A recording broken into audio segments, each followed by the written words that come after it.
Hello students, welcome to the lecture on History of Literature. After completion of this lecture, we will be able to learn the following objectives. Define American literature, discuss the first American novels, explain contemporary American literature, discuss some American literary awards, understand the rise of American drama, explain Depression-era literature, define minority literature, and describe the literary theory and criticism. Let me first tell you that English literature is the literature produced in England from the introduction of Old English by the Anglo-Saxons in the 5th century to the present. Old English is the basic of modern English. A literary work is not a mere play of imagination, but a transcript of literary manners and customs and a sign of a particular state of intellect. Therefore, through literary monuments, we can infer how men thought many centuries ago. Anglo-Saxon, or whatever happened to the Jutes. The English language begins with the phrase, "Up yours, Caesar," as the Romans leave Britain, and a lot of Germanic tribes start flooding in. Tribes such as the Angles and the Saxons, who together gave us the term Anglo-Saxon, and the Jutes, who didn't. The Romans left some very straight roads behind, but not much of their Latin language. The Anglo-Saxon vocab was much more useful, as it was mainly words for simple everyday things like house, woman, loaf, and werewolf. 4 of our days of the week were named in honour of Anglo-Saxon gods. They didn't bother with Saturday, Sunday and Monday, as they'd all gone off for a long weekend. While they were away, Christian missionaries stole in, bringing with them leaflets about jumble sales and more Latin. Christianity was a hit with the locals and made them much happy to take on funky new words from Latin like martyr, bishop and font. Along came the Vikings, with their action man words like drag, ransack, thrust and die. They may have raped and pillaged, but they were also into give and take, 2 of around 2,000 words they gave English, as well as the phrase, "Watch out for that man with the enormous axe." Chapter 2, The Norman Conquest, or Excuse My English.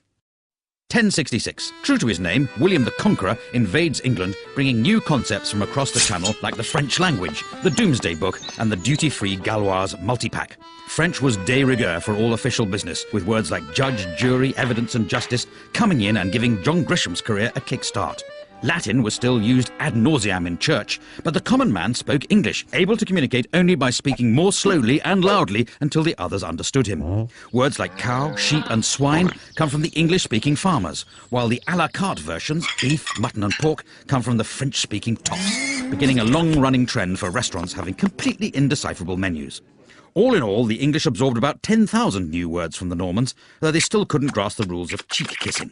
The bonhomie all ended when the English nation took their new warlike lingo of armies, navies and soldiers and began the 100 Years' War against France.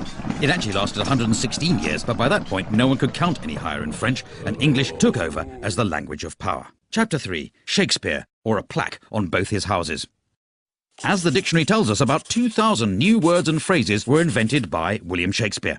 He gave us handy words like eyeball, puppy dog and anchovy, and more show-offy words like dauntless, besmirch and lackluster. He came up with the word alligator, soon after he ran out of things to rhyme with crocodile. And a nation of tea drinkers finally took him to their hearts when he invented the hobnob. Shakespeare knew the power of catchphrases as well as biscuits. Without him, we'd never eat our flesh and blood out of house and home. We'd have to say good riddance to the green-eyed monster, and breaking the ice would be as dead as a doornail. If you tried to get your money's worth, you'd be given short shrift, and anyone who laid it on with a trowel could be hoisted with his own petard. Of course, it's possible other people used these words first, but the dictionary writers liked looking them up in Shakespeare because there was more cross-dressing and people choking each other's eyes out. Shakespeare's poetry showed the world that English was a rich, vibrant language with limitless expressive and emotional power, and he still had time to open all those tea rooms in Stratford. Chapter 4, The King James Bible, or Let There Be Light Reading. In 1611, the powers that be turned the world upside down with a labour of love, a new translation of the Bible. A team of scribes with the wisdom of Solomon went the extra mile to make King James' translation all things to all men, whether from their heart's desire to fight the good fight or just for the filthy lucre. This sexy new Bible went from strength to strength, getting to the root of the matter in a language even the salt of the earth could understand. The writing wasn't on the wall, it was in handy little books, with fire and brimstone preachers reading it in every church. Its words and phrases took root to the ends of the earth, or at least the ends of Britain. The King James Bible is the book that taught us that a leopard can't change its spots, that a bird in the hand is worth two in the bush, that a wolf in sheep's clothing is harder to spot than you would imagine, and how annoying it is to have a fly in your ointment. In fact, just as Jonathan begat Meribal, and Meribal begat Micah, the King James Bible begat a whole glossary of metaphor and morality that still shapes the way English is spoken today. Amen. Chapter 5. The English of Science, or How to Speak with Gravity. Before the 17th century, scientists weren't really recognised, possibly because lab coats had yet to catch on. But suddenly Britain was full of physicists. There was Robert Hooke, Robert Boyle, and even some people not called Robert, like Isaac Newton. The Royal Society was formed out of the Invisible College, after they put it down somewhere and couldn't find it again. At first they worked in Latin. After sitting through Newton's story about the pomum falling to the terror from the arbor for the umpteenth time, the bright sparks realised they all spoke English, and they could transform our understanding of the universe much quicker by talking in their own language. But science was discovering things faster than they could name them. Words like acid, gravity, electricity, and pendulum had to be invented just to stop their meetings turning into an endless game of charades. Like teenage boys, the scientists suddenly became aware of the human body, coining new words like cardiac and tonsil, ovary and sternum. And the invention of penis and vagina made sex education classes a bit easier to follow, though clitoris was still a source of confusion. Chapter 6. English and Empire, or The Sun Never Sets on the English Language. With English making its name as the language of science, the Bible and Shakespeare, Britain decided to take it on tour, asking only for land, wealth, natural resources, total obedience to the crown, and a few local words in return. They went to the Caribbean looking for gold and a chance to really unwind, discovering the barbecue, the canoe, and a pretty good recipe for rum punch. They also brought back the word cannibal to make their trip sound more exciting. In India, there was something for everyone. Yoga to help you stay in shape while pretending to be spiritual. If that didn't work, there was the cummerbund to hide the paunch. And if you couldn't even make it up the stairs without turning crimson, they had the bungalow. Meanwhile, in Africa, they picked up words like voodoo and zombie, kicking off the teen horror film. From Australia, English took the words nugget, boomerang, and walkabout, and in fact the whole concept of chain pubs. All in all, between toppling Napoleon and the First World War, the British Empire gobbled up around 10 million square miles, 400 million people, and nearly 100,000 gin and tonics, leaving new varieties of English to develop all over the globe. Chapter 7. The Age of the Dictionary, or the Definition of a Hopeless Task. With English expanding in all directions, along came a new breed of men called lexicographers, who wanted to put an end to this anarchy, a word they defined as what happens when people spell words slightly differently from each other. One of the greatest was Dr. Johnson, whose Dictionary of the English Language took him 9 years to write. It was 18 inches tall and contained 42,773 entries, meaning that even if you couldn't read, it was still pretty useful if you wanted to reach a high shelf. For the first time, when people were calling you a pickle herring, a jobbernowl, or a fopdoodle, you could understand exactly what they meant, and you'd have the consolation of knowing they were all using the standard spelling. Try as he might to stop them, words kept being invented, and in 1857 a new book was started that would become the Oxford English Dictionary. It took another 70 years to be finished after the first editor resigned to be an archbishop. The second died of TB, and the third was so boring that half his volunteers quit, and one of them ended up in an asylum. It eventually appeared in 1928, and it's continued to be revised ever since, proving the whole idea you can stop people making up words is complete snuff pumble.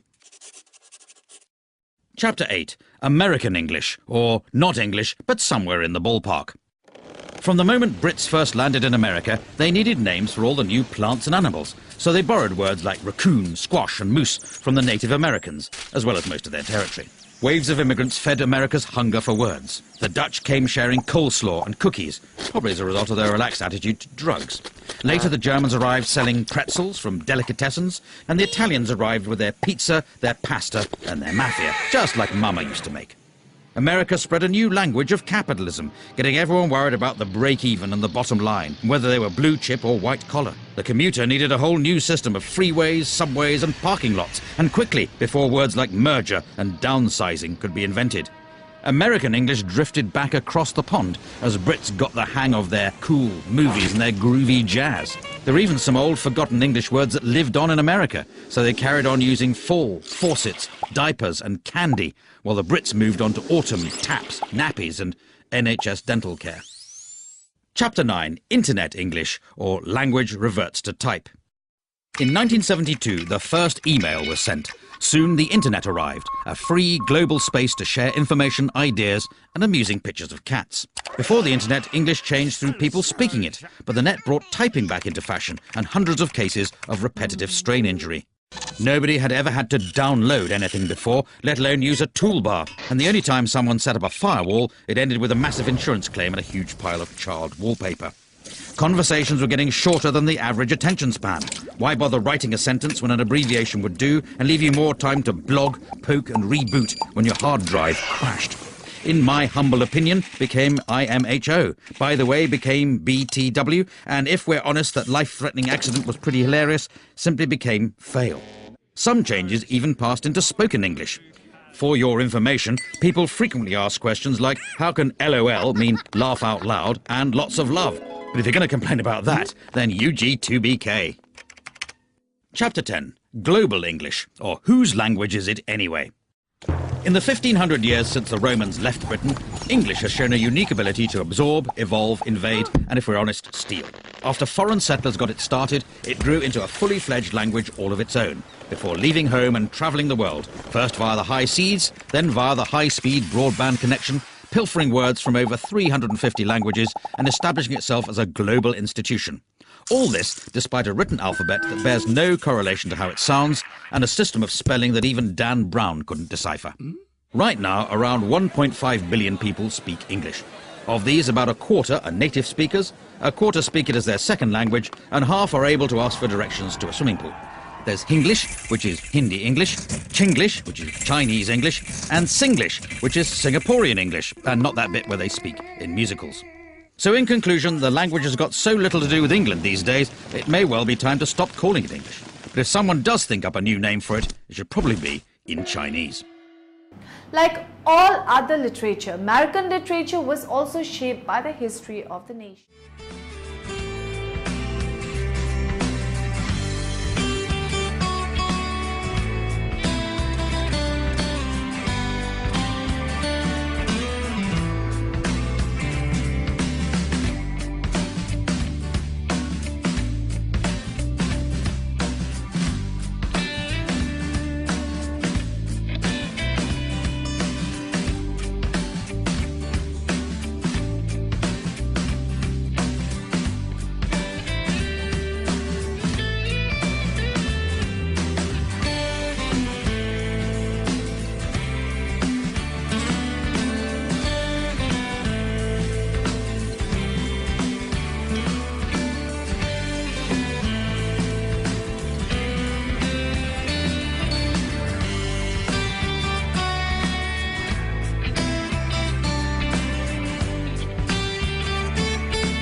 For about 1.5 centuries, America was a group of colonies, and this is reflected in its early literature.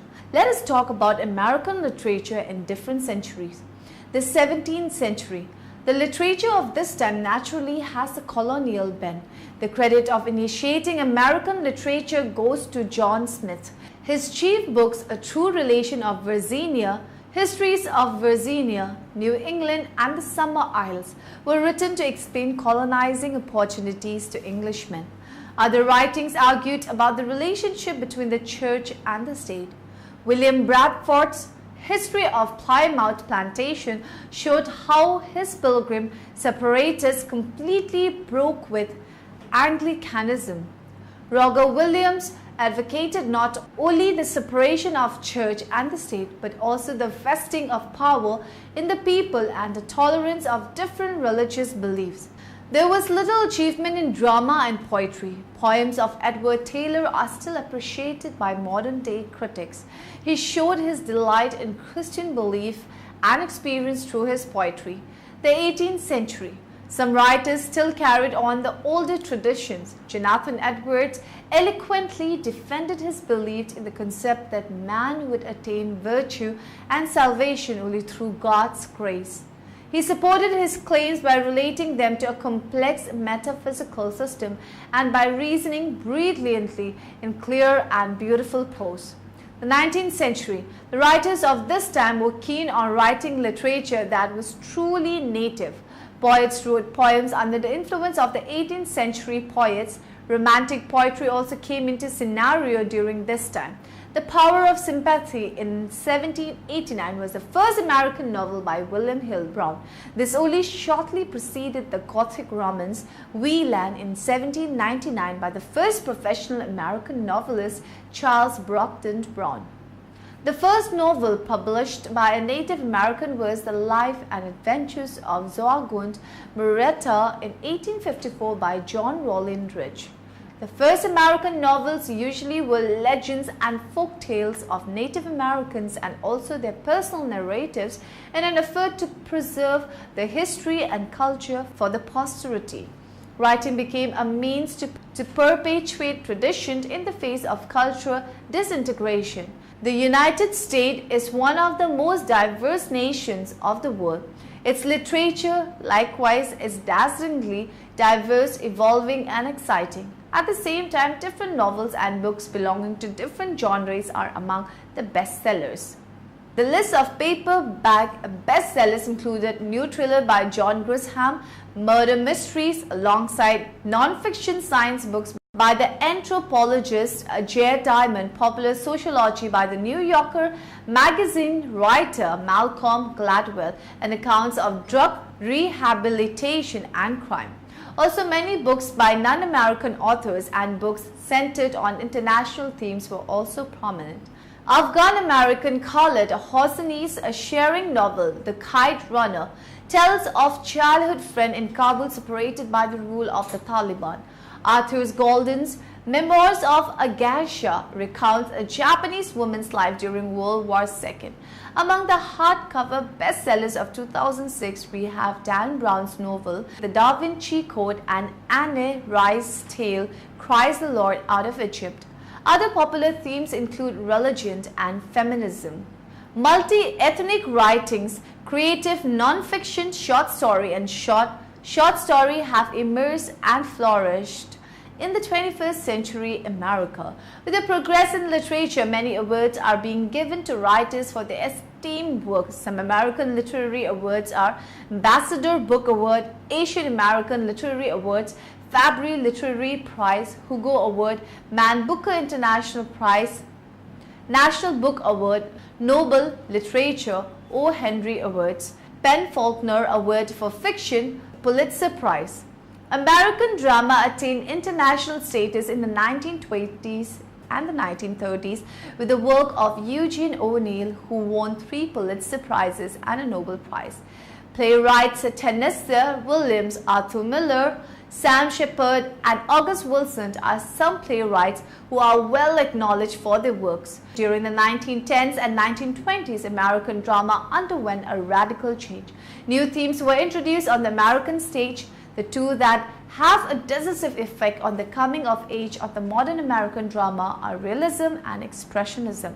This literature emerged out of the Depression hit America.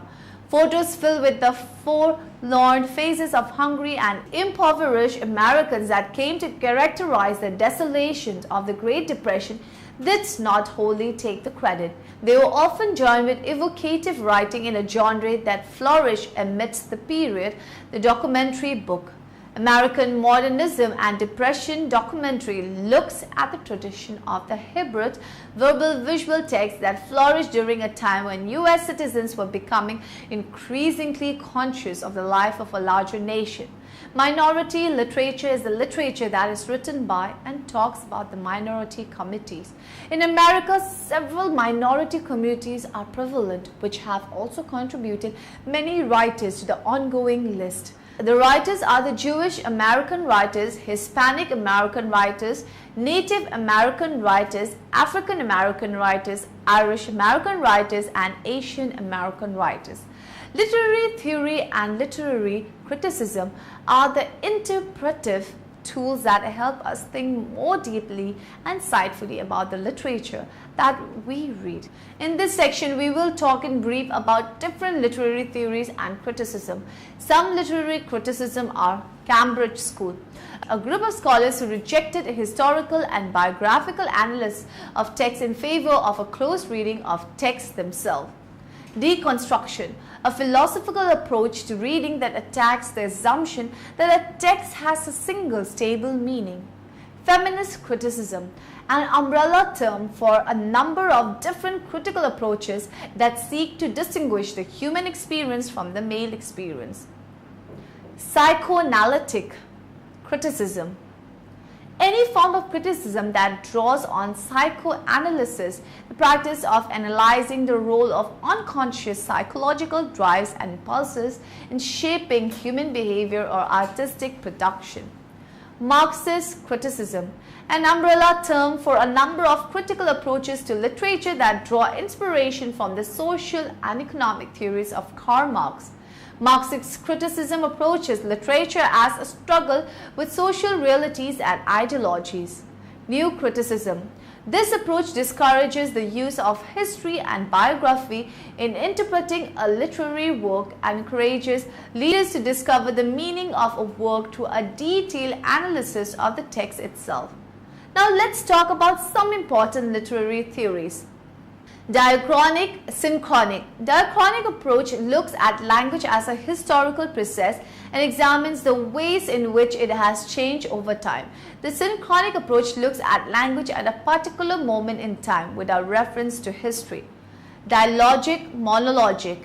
Works that are controlled by a single authorial voice are monologic, and those which do not have any single predominating voice are dialogic. Discourse. It is the post-structuralist term for the wider social and intellectual context in which the action takes place. Intertextuality. It refers to the various relations a text may have with other texts through allusions, borrowing of formal or thematic elements, or simply a reference to traditional literary forms. Meta-language, a technical language that explains and interprets the properties of ordinary language. Narratology, the study of narrative encompassing the different kinds of narrative voices, forms of narratives, and possibilities of narrative analysis. Semantics, the branch of linguistics that studies the meaning of words. Semiotics, term for the study of sign systems and the ways in which communication functions through conventions in sign system. Now in the end, let us summarize what we have learned in this lecture.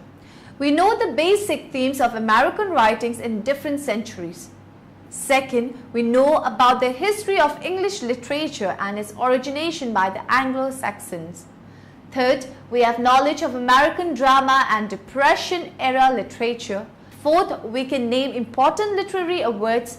Fifth, we know different non-American communities writing in English. Sixth, we have learned and can now use different literary theories and criticism for better understanding of the text.